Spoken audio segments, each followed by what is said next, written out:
Hello friends, welcome to RSL Academy for previous and future videos. Please subscribe the channel and press the bell icon and set it at all.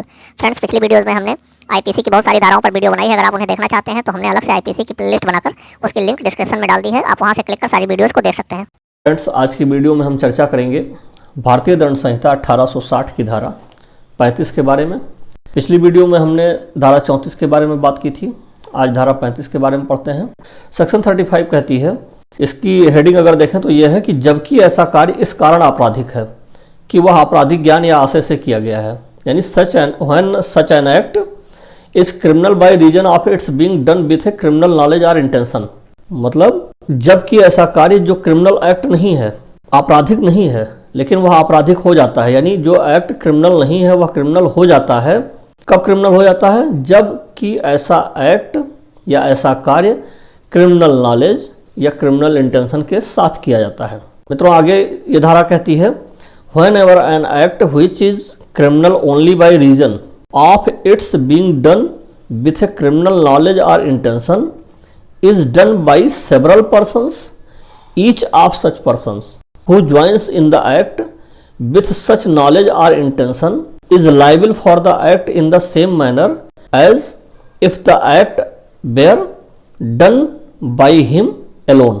यानी जब कभी कोई कार्य जो आपराधिक ज्ञान या आशय से किए जाने के कारण ही आपराधिक है, कई व्यक्तियों के द्वारा किया जाता है, तब ऐसे व्यक्तियों में से हर व्यक्ति जो ऐसे ज्ञान या आशय से उस कार्य में सम्मिलित हुआ है, उस कार्य के लिए उसी प्रकार दायित्व के अधीन है मानो वह कार्य उस ज्ञान या आशय से अकेले उसी द्वारा किया गया हो।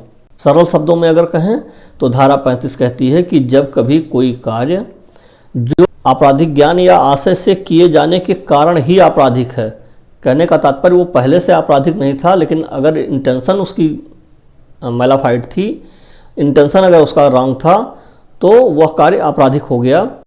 जैसे कोई व्यक्ति एक्स अपनी ससुराल में हो रहे एक फंक्शन में जाता है, शिरकत करने जाता है। वहाँ वो अपनी सास और साली के साथ बैठकर कुछ बातें कर रहा है। उसकी सास की नज़र उसकी चैन पर पड़ती है।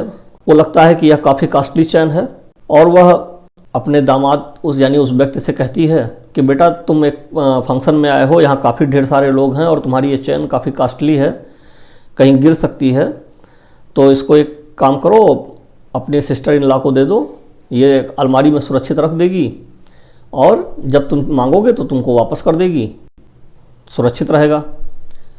सास की बात मानकर वह व्यक्ति अपनी गोल्ड की चैन उतारकर अपनी सिस्टर इन लॉ को दे देता है, और सिस्टर इन लॉ जाती है, उसे अलमारी में रख के उसके ताला लगा देती है और ताले की चाबी लाके अपनी माँ यानी उस व्यक्ति की सास को दे देती है।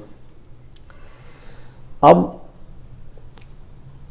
यहाँ कोई क्रिमिनल एक्ट नहीं हुआ है, चैन उतार कर देना क्रिमिनल एक्ट नहीं है, चैन को सुरक्षित रखवाना क्रिमिनल एक्ट नहीं है, ताला लगा के रखा उसकी सिस्टर इन लॉ ने, वह भी कोई क्रिमिनल एक्ट नहीं है।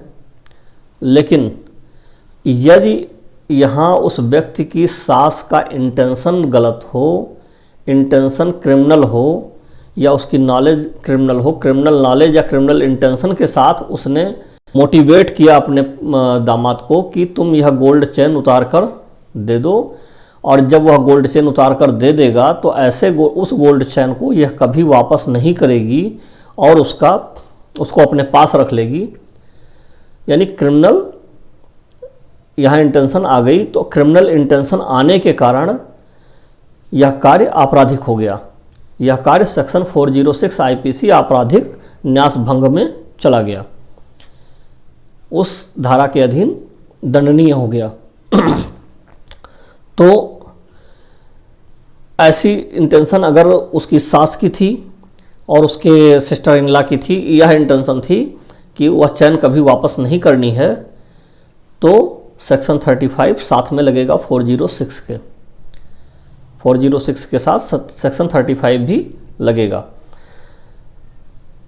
तो क्लियर हो गया सेक्शन 35 क्या है। अगर कोई कार्य आपराधिक नहीं है लेकिन वह आपराधिक हो जाता है तब जबकि वह क्रिमिनल इंटेंशन या क्रिमिनल नॉलेज के साथ किया जाता है। तो ऐसे सभी लोग जो उस कार्य में सम्मिलित होते हैं, यानी उसकी सास और उसकी जो साली थी यानी सिस्टर इन लॉ थी, वह उस कार्य में शामिल हुई। तो दोनों लोगों का इंटेंशन गलत था, दोनों लोगों का आशय गलत था, उस चैन को रख लेने का आशय था। इस नाते उन्होंने चैन उतरवाई थी और चैन उठा के रखवा दी थी। बाद में उसको कहा कि हम वापस कर देंगे, लेकिन वापस नहीं किया, वापस करने से मना कर दिया। तो यह आपराधिक न्यास भंग हुआ और उस आपराधिक न्यास भंग के साथ साथ यानी सेक्शन 406 आईपीसी के साथ साथ सेक्शन 35 का भी मामला बनता है, चूँकि इनका इंटेंशन रॉन्ग था। मित्रों, आज के वीडियो में बस इतना ही। यदि आपको हमारे द्वारा दी गई जानकारी पसंद आई हो तो वीडियो को लाइक करें, वो अपने मित्रों को शेयर करें और अपने बहुमूल्य सुझाव हमें कमेंट करें, जिससे हम आप तक और भी अच्छी जानकारी पहुंचा सकें। वीडियो को अंत तक देखने के लिए आपका बहुत बहुत धन्यवाद। नमस्कार, जय हिंद।